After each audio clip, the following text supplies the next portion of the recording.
Très chers frères et sœurs du Nord, Sud, l'Est, à l'Ouest et du Centre, bonjour, bonjour, bonsoir. Alors, l'Ukraine a été le théâtre d'un brasier, d'un grand brasier, dans la nuit de samedi à dimanche. Oui, la Russie aurait donc utilisé pour la deuxième fois son fameux missile Oreshnik, qui a commis des dégâts partout. C'est-à-dire que la sanction a été dure et rude. Vous savez que le conflit de l'Iran a couvert un des plus grands conflits que l'Europe n'a mené, ou alors le monde a mené au XXIe siècle. Ça veut dire que l'Ukraine et la Russie.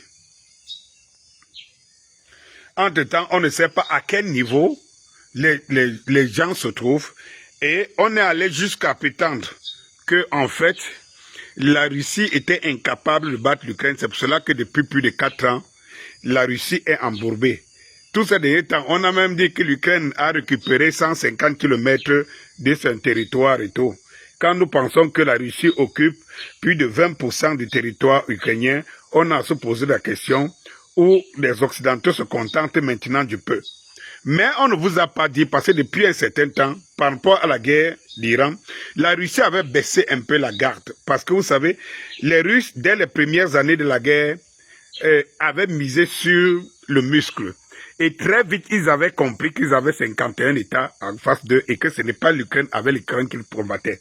Contrairement à l'Iran, qui avait 2, et puis compris quelques proxys, que ma foi, ont été rapidement maîtrisés, la Russie combat l'OTAN de ce côté-là. Encore que Donald Trump l'avait reconnu que c'est la guerre des Européens, des Européens.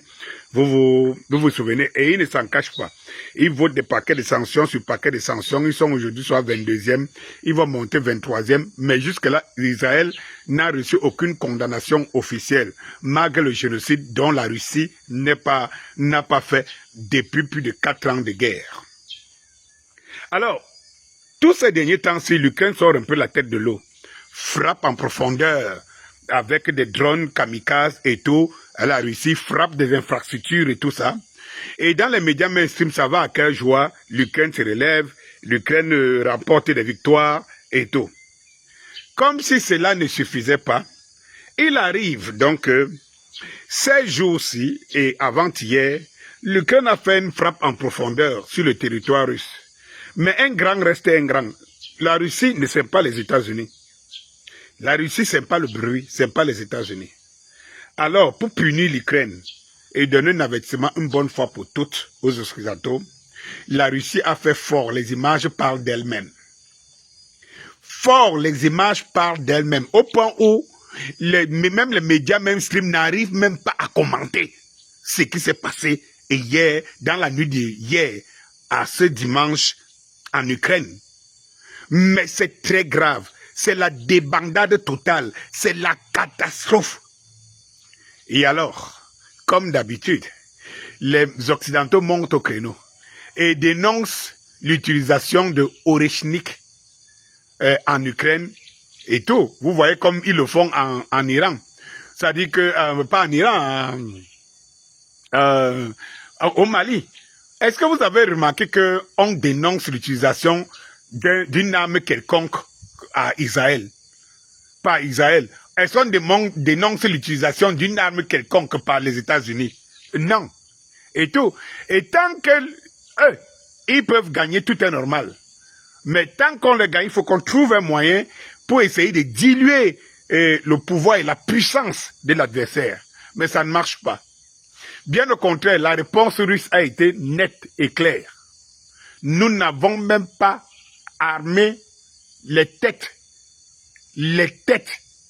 Nous n'avons même pas armé les têtes. Ça veut dire que l'arme de dissuasion, ça veut dire que le petit nucléaire sur cette Oreshnik, nous avons envoyé une bombe qui n'était pas armée. Elle seule fait dégâts. Elle seule fait dégâts. C'est un tremblement de terre dans toute l'Ukraine. Grave. La capitale alors, Kiev, c'était grave.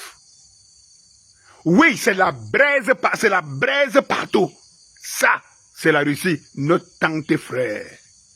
La Russie a voulu rappeler que si nous ne partons pas vite, c'est parce que nous savons ce que nous faisons. Et je vous avais dit ici que si la Russie s'est un peu arrêtée, elle gagne du terrain et tout simplement, elle ne veut plus perdre d'hommes, elle veut perdre le moins d'hommes possible. Et la Russie n'a pas assez de personnes, assez d'hommes pour occuper les espaces qu'il gagne. La Russie ne veut donc pas faire les erreurs des premières heures de 2022. C'est-à-dire que la Russie avance quand elle sait que le derrière est déjà consolidé. Elle n'avance pas pour que les adversaires de l'OTAN traversent en arrière pour continuer à attaquer et encercler les Russes. Les Russes, c'est 150 millions de personnes sur un territoire qui est plus de 20 fois un pays comme le Cameroun. Un territoire qui est plus de 37 fois donc la France. Vous comprenez? Donc, qui est moins peuplé. Donc, gagner, pour ceux qui posent toujours des questions, pourquoi les Russes piétinent? Les plus ne piétinent pas. Mais pourquoi aller prendre un territoire, aller dans des postes avancés, alors qu'après, il n'y a pas de personne pour suivre. Il n'y a pas de personne pour sécuriser. Alors la Russie va donc crescendo au fur et à mesure qu'elle sécurise. Elle prend un village, elle sécurise, elle fait en sorte que les gens viennent, la sécurité des éclaireurs, des scouts et la police soit assurée avant d'avancer. Ce qui fait que l'ennemi ne peut pas passer par derrière parce que la guerre aujourd'hui, elle est aérienne. Vous avez tout compris. Eh bien, retenez que la nuit de samedi à dimanche a été une des plus pires nuits de l'Ukraine depuis 4 ans de guerre. Bonsoir.